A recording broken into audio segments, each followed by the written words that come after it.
Part 1 of the registration system must be completed by all financial institutions.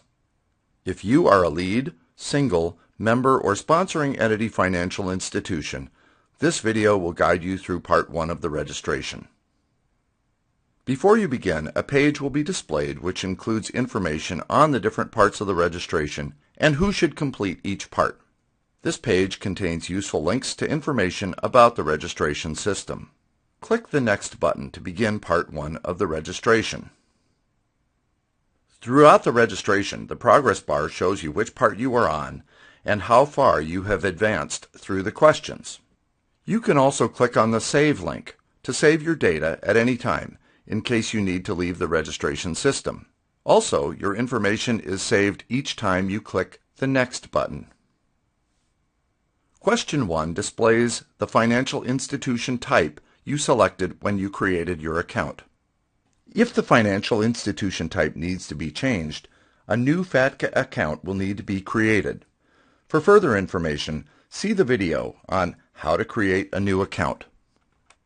In questions 2 through 5, you will need to provide some basic information regarding your financial institution. If you need more information about a specific question, select the Help icon at the end of the question. Required questions are marked with an asterisk. After all required information is entered, click the Next button to save your information and continue the registration. In questions 3 and 4, select your financial institution's country of residence for tax purposes and its FATCA classification. In question 5, provide the mailing address of your financial institution. After all required information is entered, click the Next button to continue. In question 6, indicate if the financial institution has in effect a withholding agreement with the IRS. Financial institutions with a withholding agreement in effect will need to provide additional information about the agreement in Part 3 in order to renew. Select the agreement type and input the EIN. Select Yes or No to indicate if the financial institution intends to maintain this status. Click on the Next button. In question 7, select Yes or No to indicate whether your financial institution maintains a branch outside of its country of tax residence. Click on the Next button.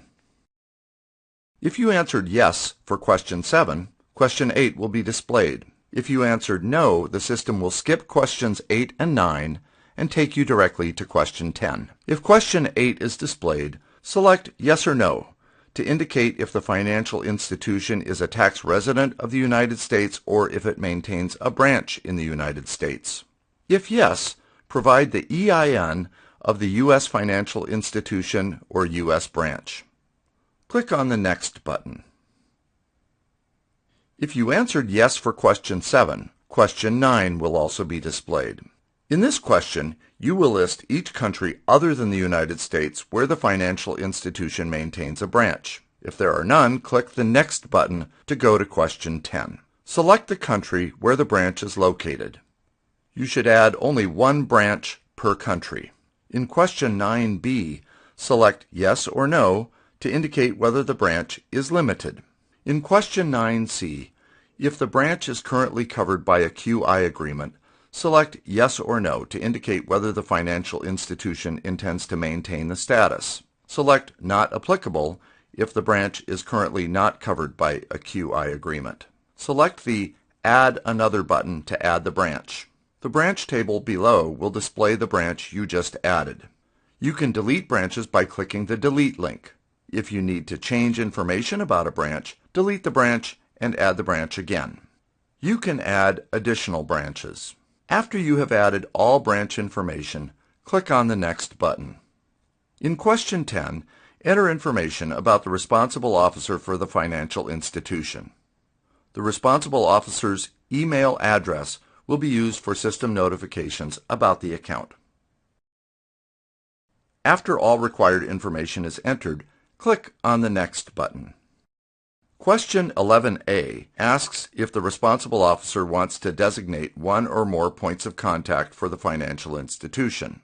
If you have points of contact to designate, select Yes to identify these contacts. If you do not have additional points of contact, select No. Click on the Next button. If you selected Yes in question 11A, you will be asked in question 11B to identify and enter information concerning your points of contact. If you selected No, you will be taken directly to the Edit/Review Part 1 registration page. After you have entered all required information, select the Add Another button to save and view the point of contact information in the table below. The form will be reset, allowing you to enter additional points of contact. Up to 5 points of contact are allowed for each financial institution. You can delete points of contact by clicking the Delete link. If you need to change information about a point of contact, delete the contact and add it again. After all your contacts have been entered, click the Next button. On the Edit/Review Registration Part 1 page, you can review the information that you have entered for the Part 1 registration questions. To edit a question, click on the Edit/Review Part 1 link at the top or bottom of the page. This will allow you to review each question in Part 1 and make necessary edits. Click the Next button at the bottom of each page in order to move on to the next questions.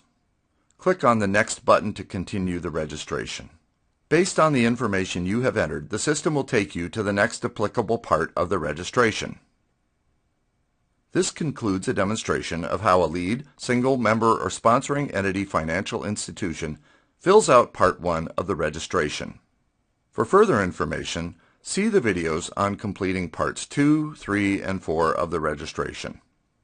You'll find more information on the FATCA website at www.irs.gov/FATCA.